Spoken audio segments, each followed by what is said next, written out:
So they're going for their first like immersive full moon ceremony with all of the kids, because we bring culture and things into the learning program. So I just had to quickly check in with them. It's their second week all the way from South Africa, and it's their first time out of the country. So Wow. all of those things, right? And Yeah. one of the interns, she's 18. She's 18 and the other one's 21. So yeah, big steps. Awesome. Yeah, yeah. But okay, I think if you guys are gonna have a conversation, that's gonna be really cool. And the fact that Peter's recording it, I think that's gonna be Yeah. really awesome. Because can I just quickly say something? You can I slowly say I something am too. so excited about setting up this community with Peter, because it's about these conversations. It's about people coming into the community. Like I wrote last night, there was this one person from Canada. I can't pronounce her name now. And she was like, oh, Dubravka. And she was saying, oh, I really just, I work in underprivileged schools and I look for high school stuff. I'm like, oh, you have to like link with Colleen and with no one. And that's kind of just giving, sharing, connecting. And then with these conversations, when Pete like breaks it up, it's like, hey, Colleen, here is stuff, put it on your LinkedIn where you're Yep. talking about your work. And I think people don't get it yet. The younger generation gets it because this is kind of their currency. They work Yes. in media. But then I don't know. Sometimes I get very strange messages on LinkedIn of people, older people, being like, oh, I'm very reserved about community and we like really have to make sure. I'm like, if we take all of that time to kind of go through what we think or feel community should be and, put on so many layers, we'll get nowhere. It's like, get into the community. It will self-organize itself. You will gravitate to the people that you'll gravitate to, inverse of that, and community will happen. So we're just like, yes to the rest and just going to what really, really seems like a vision for us. So, and I was like, I agree. we have to get you on because, oh my gosh. Yeah. No, I've been waiting to meet you guys forever. And as you were talking too, I forgot, I need to connect you with another community. There's a community out of New Zealand that I'm part of called the Grokist. Mm-hmm. And a Grok, do you know the Grokist? No. You know, Danu Pointer. So Grokkists are people that have multiple interests and flit like hummingbirds. Hummingbirds, the word I use. From project to project with equal fervor, but there's a red line or a red thread that connects everything in your life. But it seems disparate to the outside world, but to you, it's just all part of your being. And so a Grokist is someone who lives in that kind of way. And Danu is fantastic. So I will connect you guys to Danu, and we could probably merge some of the Grokist community because the communities are very much aligned and have similar fun things to discuss. And it's just great because we can have these really great discussions about, now what are you doing? And it's something totally like out there. Yeah. I've heard of that before, but now that you're saying it, it resonates so much. Yeah. Because really things do happen so fast. Yeah. And when you have communities of people who just move in different ways, because that's the natural consequence of being you. And when you compound that, that's very, very interesting. And it's, appreciate the connections, but it's also just the most natural thing for us to do is to do this, is to be, hey, we have our own intelligence. We can look at, the body of work that we individually and collectively do, and we can have a deep appreciation of that. We may not have a deep understanding yet, but we can have a deep appreciation of that. And then to be able to move forward in dialogue and warmth of dialogue, to be able to celebrate that in an inclusive manner, not in an exclusive manner. In an inclusive manner, it becomes, well, that's what we want our work to be. Right. And to model for the kids, right? Like, that whole way of being is just beautiful. Yeah, and I think, for me, in my experience, to really model for the adults, to really model for the lead, Yeah. for True. those people who really make the decisions for large cohorts of people that then influence the children. And so that's where I really go, and again, an inclusive, supportive manner. But this is interesting because Colleen is saying the kids, you're saying the leaders, and I was about to say the educators. Uh-huh. Because what I really thought about is how many times educators would say, oh, we don't have the resources, or we don't have the network, or we don't know how to do this. And then when you step into community like this, it's like, there is no excuse. Like, look, there are other people that you can send a message to Colleen. You can send a message to Noan. You can send a message to Tina. You can, send a message to whoever and say, what you're doing there, I think that's kind of what I'm busy with. Like, do you have an idea? Do you have somebody to link me up with? Can you guide me into a direction? So it kind of gets educators unstuck also. That seems, or I don't know. A lot of the time from my experience that educators feel so in the system or in the curriculum or in the whatever that is, that you can't move out of that. Like, they have to teach kids to be systems thinkers, yet the system they're working in is so closed. But okay, I'm jumping off because I want you guys to have a good conversation and that you have like good media to share. I feel like I just want to hug you. And so I know, me too. like, I was just saying to the interns, it's a very, very important, professor that Peter's talking to. And they were like, oh, and he works in chemistry. And they were like, oh, of course, chemistry is like, oh. So it's really funny. Yeah. Okay. All right. Enjoy the chat. Enjoy the sharing. Well, and I think you should also think about a follow-up too. That definitely. You can sit with Colleen. Yeah. Like I said in my message, we're going to New York City. My son is a fashion designer, and he's had for the very first time he's presenting at New York Fashion Week. Wow. He has 2 runway shows and all this stuff. So he's the age of your interns. He's a young, obviously not too old. But we're so excited. So we're packing up indefinitely for New York City. We have a one-way ticket for the shows and just to see what unfolds for him there and what opportunities. And when we feel we're ready, we're going to come back home. So, so for our follow-up, it'll be sometime after we uncover what's meant to be in New York City, but we're not sure what's going to happen other than us just having a blast and learning a ton. Yeah. Well, I have one selfish thing to ask. So I have a son. I have 2 sons, and the one is 15, and he loves science so much, and he also wants to be a pilot. And he's just been like, Mom, first he wanted to go to space, as all 13, 14-year-olds really want to do. They want to go to space, and then he really got very, very hooked on flying. He really wants to be a pilot. And literally 3 weeks ago, but he loves chemistry. And literally 3 weeks ago, he watched this video, and I'll send it to you. And it was all about how the earth will change and what will happen. And in the end, they were talking about how biochemistry and bioengineering will be so important. And he came from a very prestigious environmental school, and he went into this dip of, I don't care if the coral dies. So he had this whole 3 years of if the fish die, who cares? He was very interesting. He's like, I wish I could go on the beach outings, but then they're going to make us pick up plastic. So I'll just go do something else. And he was hating the environment so much. And I was never putting pressure. And I was just like, you know what? I totally get it. And that really influenced my philosophy about, I'm not forcing any kids to clean anybody else's mess. I'm just going to let them love it.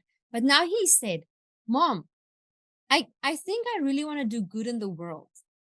And maybe I should be a pilot and I should study, I don't know, biochemistry. So it'll be cool to have a conversation with you as somebody I'd love to.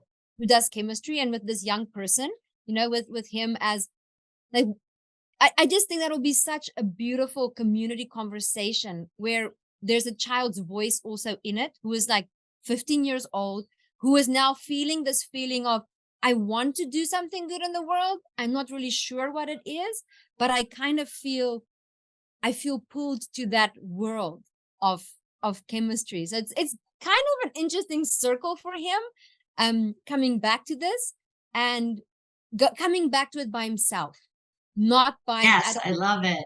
That's really beautiful.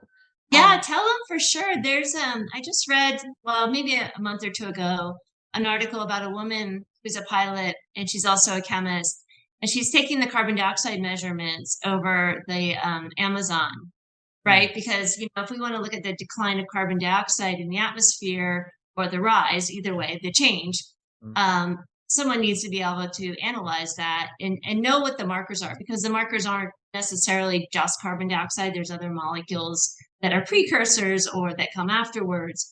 And so she's a full-line chemist that's a pilot that's taking these measurements. And I love that example because, a lot of times environmental activists are really, down on chemistry, but I'm like, if you don't understand carbon dioxide, we can't help.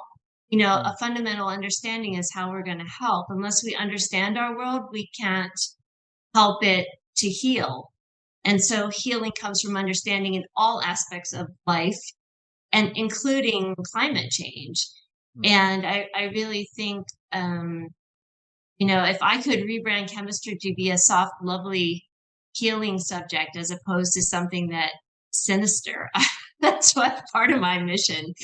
Yeah. So, I think for your son, being a pilot and a biochemist concomitantly is spot on with what we need, because we need people to be able to see what's going on in our atmosphere and really assess it, and then, visually take data and then all kinds of stuff. So yeah, I would love to talk to him. My biggest takeaway from this conversation is, not just like flew out of my mind and my heart, but where you're saying giving people that tangible, what can you do? Like, how can you help? That's like the biggest thing for me here. Because I think that's the big thing for young people as well. So now that I've done this, what can I do with it?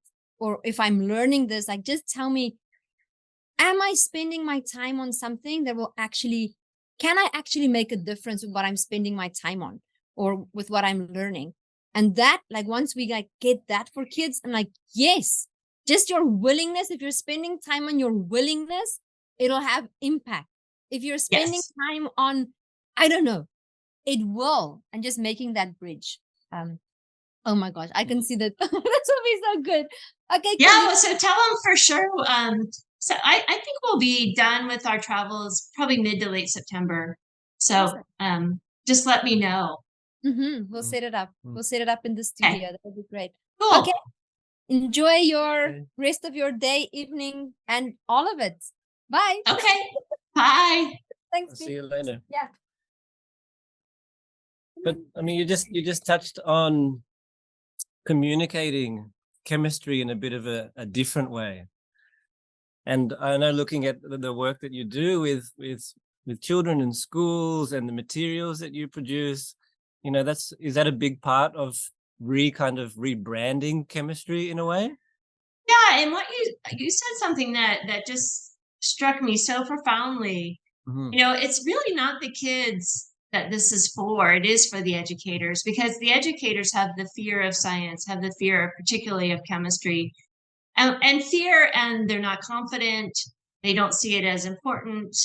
There's all kinds of, I think from the standpoint of subjects to learn, it's highest on the list of things nobody likes.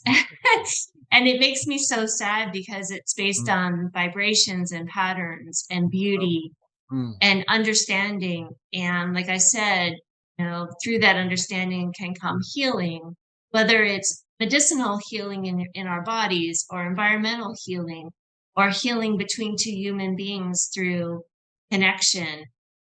It's all about healing, or a path to healing. I don't believe in someone is healed. I think we're all healing.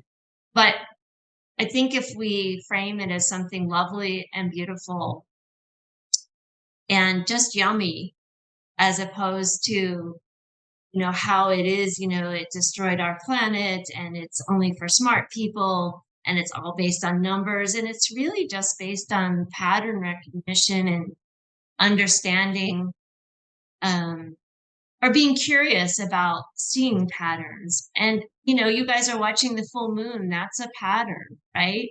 Like, I just would really love to leave this world with having at least moved the bar a little bit in this direction, so more people are not disenfranchised and alienated from something so that could be such a gift to the world. Wow, that's so many things come up as you're speaking. But one thing that I'm curious about is, what was there before chemistry? What was chemistry before it was chemistry? I think it was an exploration of all the things I described without the detailed understanding somewhere along the line. And my guess is when a laboratory got introduced, and that's one of the reasons in my comic books I have no laboratory settings. I don't have explosions. I don't have white lab coats and safety glasses. I think it's somewhere along the lines of when we started manipulating the world in a laboratory setting, that there was this then designation of chemistry can only happen there. These types of people, and they tended to be white males that were highly educated, the exception of Marie Curie. But my guess, if I had to look back in history, is when things went into the laboratory and out of nature, is when they got a little less inclusive. Yeah. I look here in Bali, and like a little bit about me, my mother is Balinese, and all of my lineage are Balinese, and we come from a high caste Hindu home.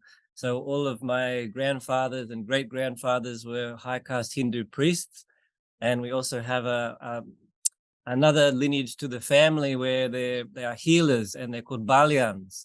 So there's a certain alchemy which actually happens still to this day on this land, and I know many other lands around the world, in terms of prescribing certain things for ailments. So if we even absolutely. Go Ayurveda and all of this, so from a chemistry process, I become very interested about alchemy and what that was once upon a time, but also still remains. And I'm hearing from you like how there's this almost this fork in the road where it went. I can see the connection stopped.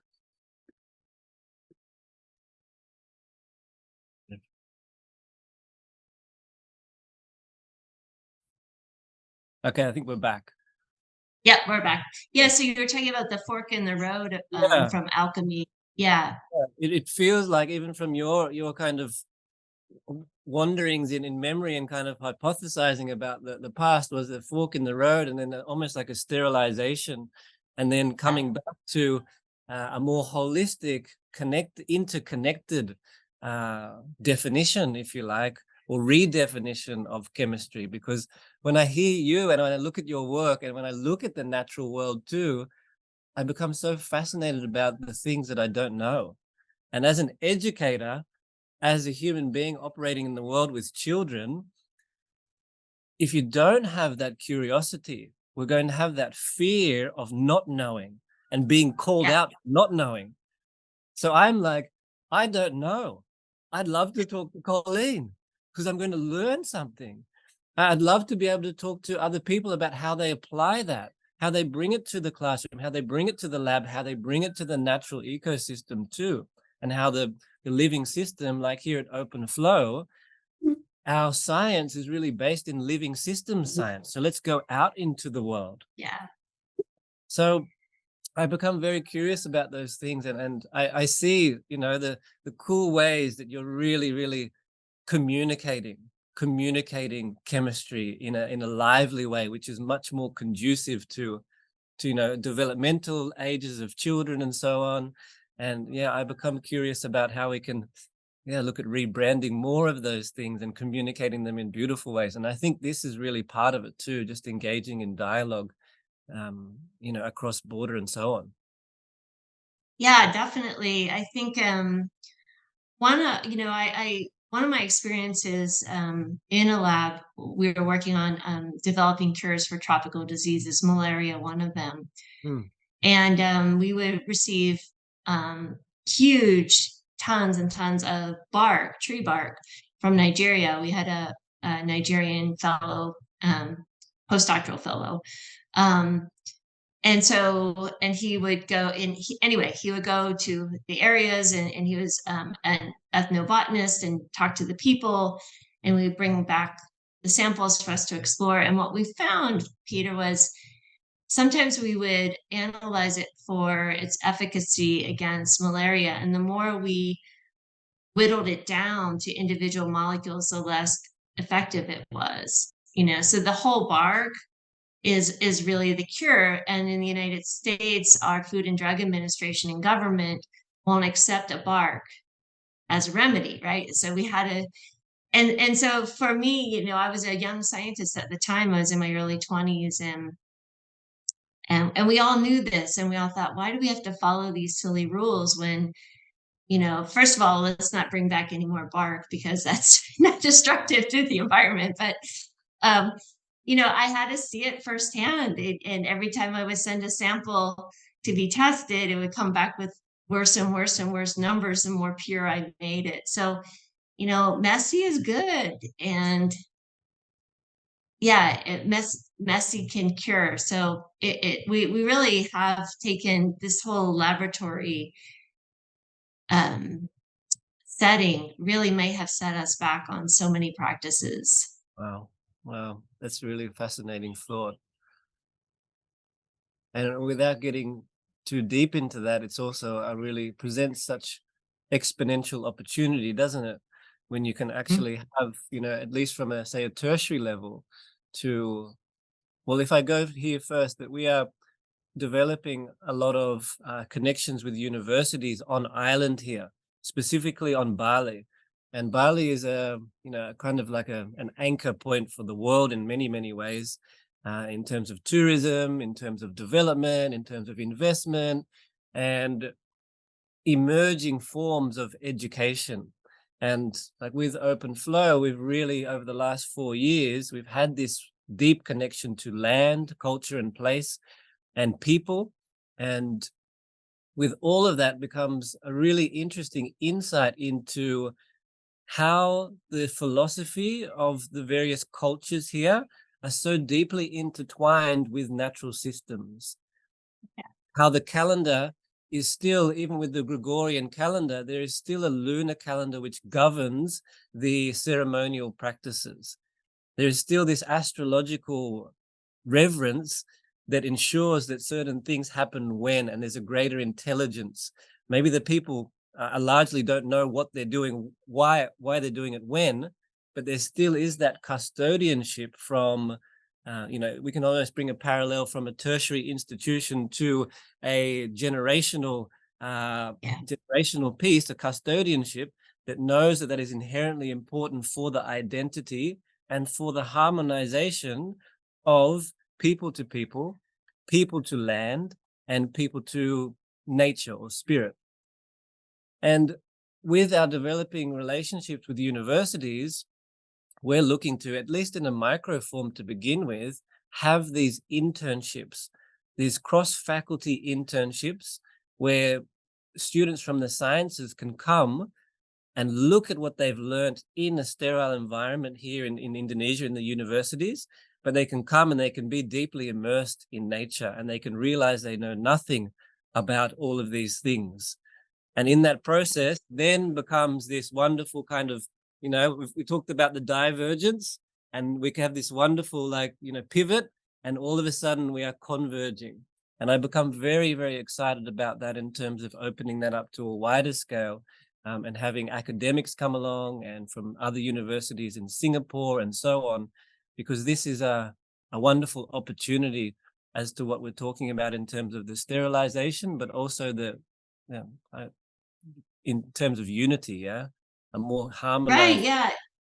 Yeah, that's an interesting concept. Is there's some amount of understanding that comes from learning, right? So, and that's what my comic books do, is introduce the, you know, the fundamental concepts that are necessary to develop that understanding and connection back to nature.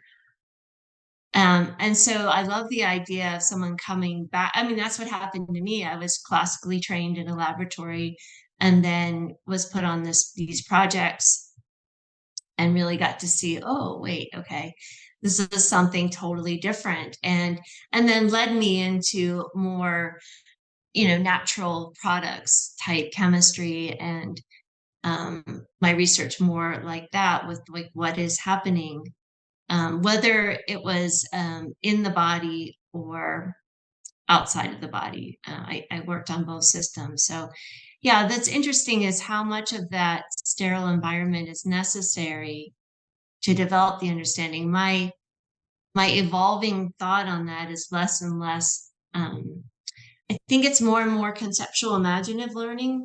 Mm-hmm. Um, that is, and almost like reading, and I call it molecular literacy. So Okay. I'm really, I've created a movement called molecular literacy, where what is learned up here as opposed to a sterile environment in the lab. So that you can, because you can take this anywhere and it's free, Mm. and it's not free. Mm. So, and this is what we've had for generations upon generations. So if we take our imagination and, you know, the ability to connect things with our thoughts and with other people, I think that's going to forward whatever it is we want to forward more productively than so much of that sterile environment training. Mm. Mm. That's so it's so powerful, and you can say it's very complex, but it's also very simple too, isn't it? Because we're working with human nature, and a lot of our work is really from this basis of, unless you can understand the huge diversity of human nature in terms of individualism, then you can't have the depth of meaning to the greater collective work. And that's a bit of a mouthful of a sentence, but basically that's why open flow is a movement in terms of progressive education. That's why we do education very, very differently, not just differently, very, very differently. And I love it. we bring the local element to it, and the international element to it, and the cultural element, and the disruptive element, all of these different things. But also that's why, you know, this Symbiotic Future Network, about having diverse, inclusive human beings within a container, let's say, because the world is so bombarded by things, and LinkedIn and Instagram and Facebook, and it's so busy. But to have it in a container of, say, an app or something, where there can be this dialogue and we can have regular meetups from around the world, and it is bringing that different level of conversation to education and to industry. Because the natural consequence of your work, as what I'm hearing, is also there's an education component, but it informs industry, it informs health, it informs well-being, it informs economics, it informs climate, it informs all of these different things, because we are part of a huge living system. And we may specialize in certain fields, but if we can come together and have an interdependency on the intelligence of others, then we can really, really potentize our work together.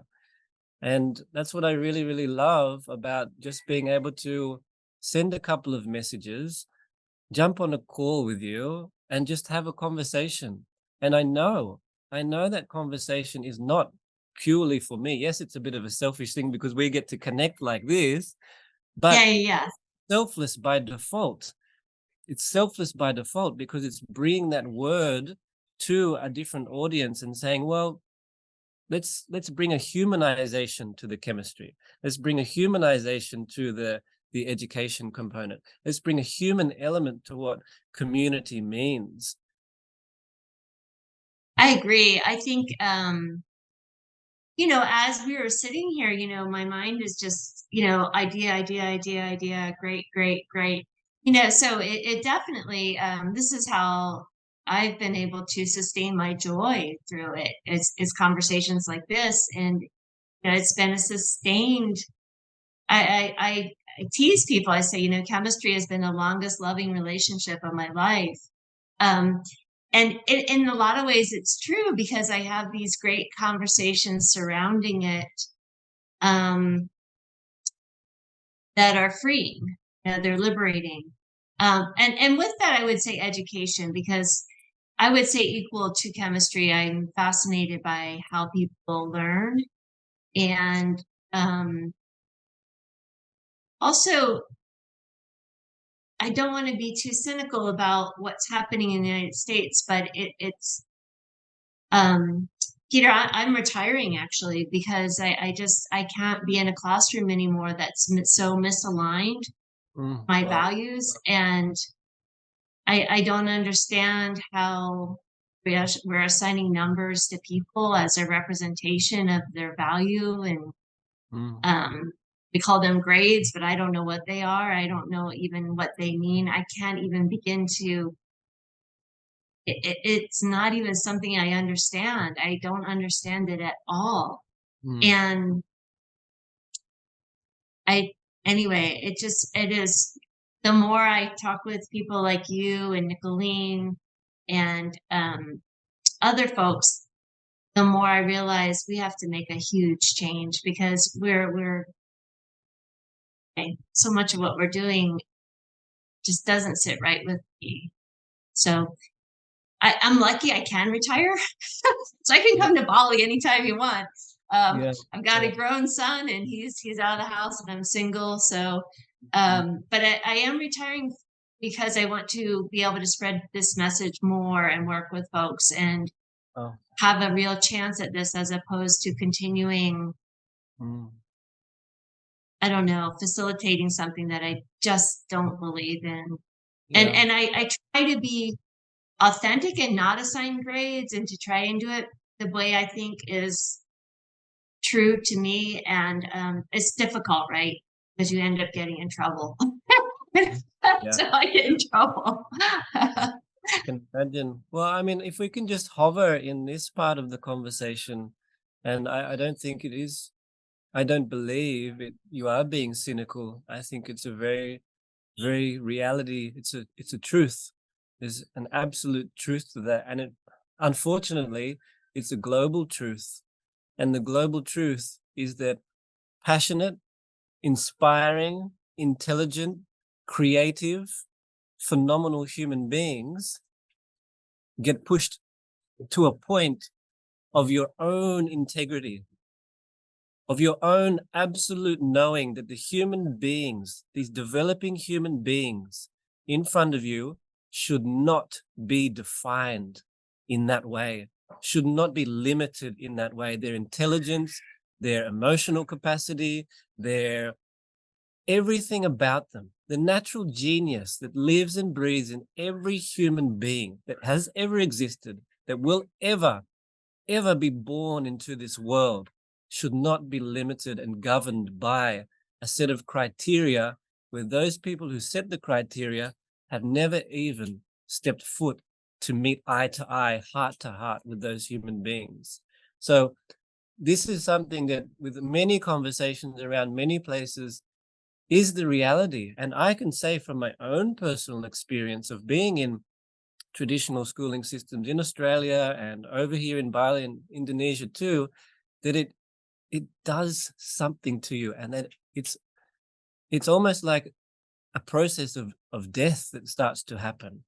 There's something that you have to, you are pushed to a point where you have to extinguish things, or you have to push things back, and you have to say, well, no, because I'll get in trouble, because something will happen to me. And as educators, we're kind of put into this, this compressor, and we're pushed and pushed and pushed to a point, because we have this looming element of human nature and child development saying, hey, you need to like protect me, you need to see me, you need to advocate for me. And then we have this other element pushing down. It's more like this, pushing down on us and saying, no, you need to limit, you need to control, we need to understand, we need to see what this environment will be. We are the creators of it. You are just the operators, you are just the enablers. And this is where we go, well, hang on. It doesn't have to be that way. And yes, it takes a certain group of people, but it also just takes the simplicity of telling the truth of your own experience. So I really, really honor your sharing, Colleen, and honor the person that you are and the things that you do and how you do it with the confines, let's say, that have been. And it's a real inspiration. And this is why I want to hover in this part of the conversation, because there's a huge message for so many other educators out there that, yes, you can be creative and have the freedom within boundaries. You must do that despite wherever you are. You must do that. You must not just say, oh, cool, I'll just like leave and I'll go to, somewhere like Bali and my life will be all good. There'll be limitations here also. But you understand what I mean, yeah? We need these conscious educators in every single system to be able to creatively serve from the inside and make these little micro changes that will influence the macro and then the meso, because the work that we're doing, I used to teach in a Waldorf school for 8 years, and a lot of Steiner's indications, even 110 years on, are so resonating still to this day. And he indicated that the evolution of education would be healing. And if we look at the amount of emotional needs in schools and environments, and we're talking about stress levels and well-being and pressure, that unfortunately the education system is producing that. It's almost like a hive of activity where it's actually influencing and ensuring that happens. So we can also flip that in our time, and perhaps we won't see the consequences of that in our lifetime. And for me, that's my picture anyway. I won't see what it is that we sow in this lifetime. I agree. And that's why it's very, very important to be very, very different and to do it very, very fast and to do it very, very united at the same time. Because I don't advocate for any education system. I advocate for human beings. I advocate for child development. I advocate for human development in terms of being an educator or an academic, all of those things. So I really agree that vulnerable sharing. Go ahead. Yeah, I was going to say, I think I had, you have your awakening moment, and my son was squashed by it. I mean, it basically killed him. I mean, he flunked out, whatever that means. And, his craft was design and sewing and picking up scraps of old denim from, that he had outgrown and changing it into something else and recycling. And he had a vision for creation out of, different clothes that had been discarded or whatever. And now we're going to New York for Fashion Week. And his statement for his company makes me cry. I always forget it. So I don't want to, I'm just bringing it up. It says, Ignis Clothing is focused on dismantling perfectionism in order to promote creativity. Wow. And that's his vision for his company is that. And, I watched him paint it. Like it's so hard to watch your child. I think he was in so much pain for so many years, Peter, and I didn't know what to do. And he was even in, an alternative school, a bit like Waldorf.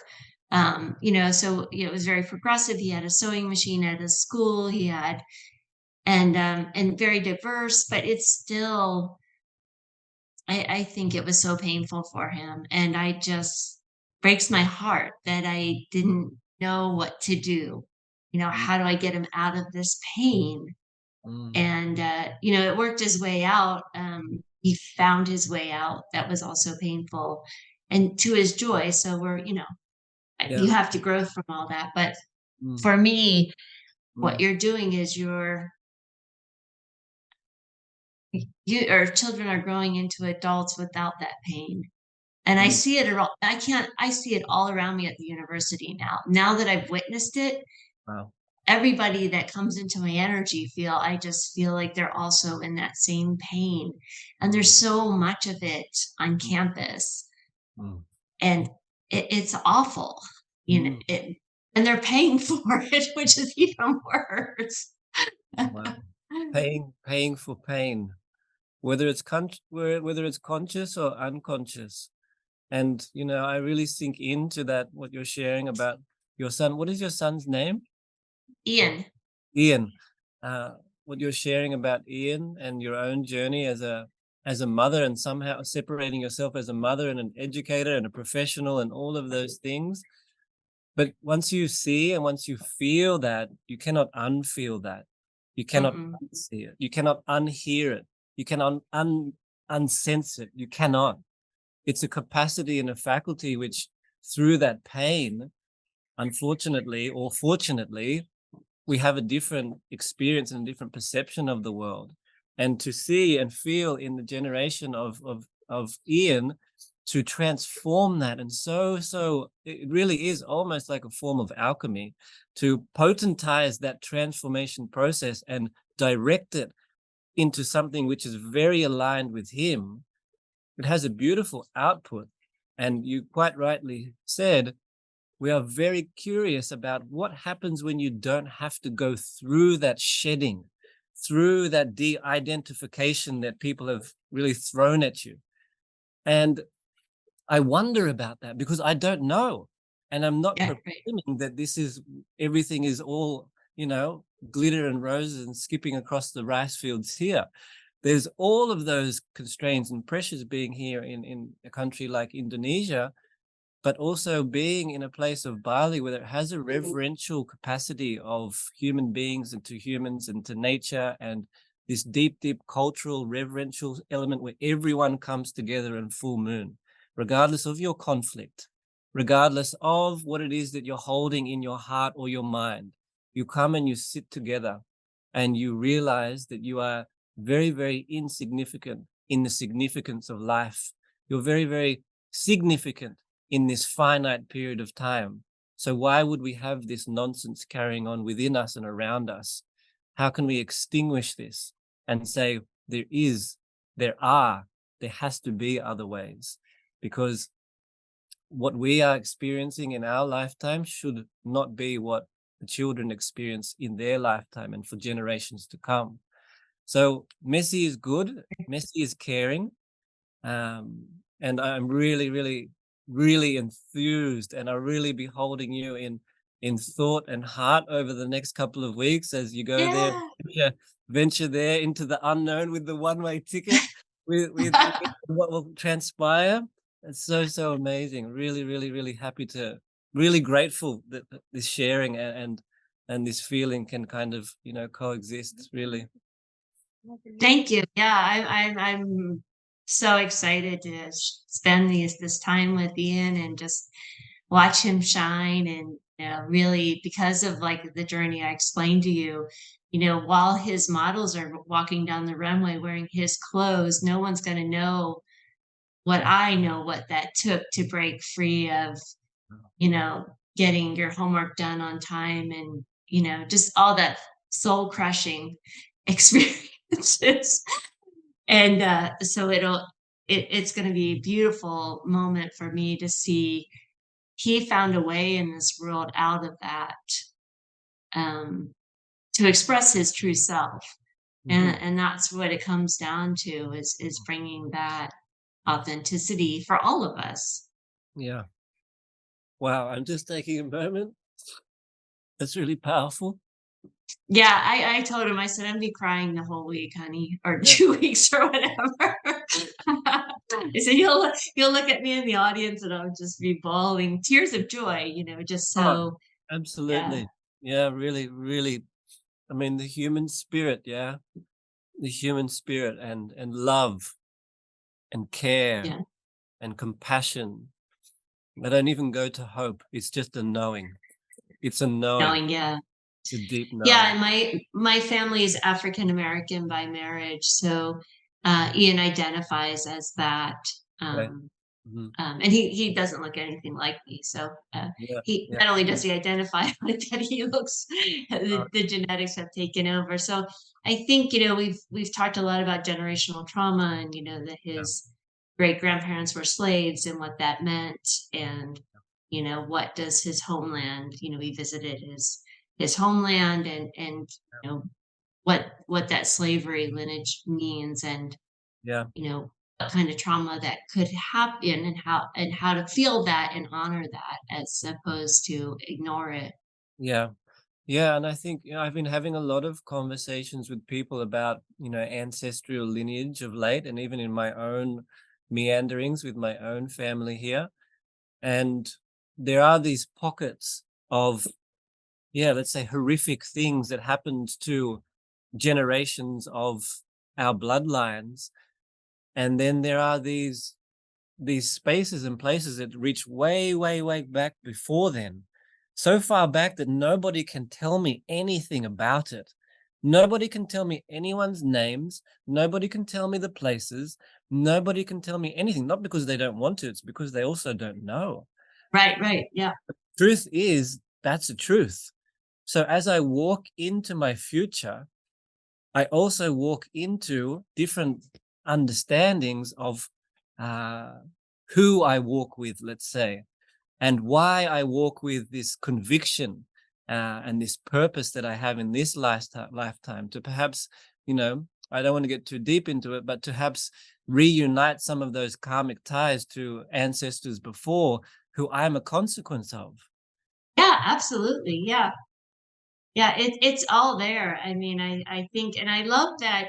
That's a good reminder that the ancestors prior to becoming American slaves, you know, had a life in Africa and had a life there, and you know, so there was um, what it didn't just start with the trauma.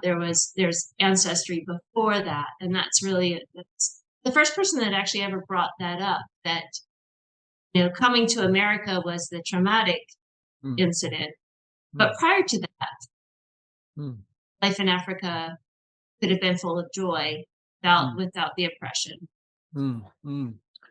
Yeah, and it's not to negate that at all, because that is, you know, some horrific truths there. But it is Yeah.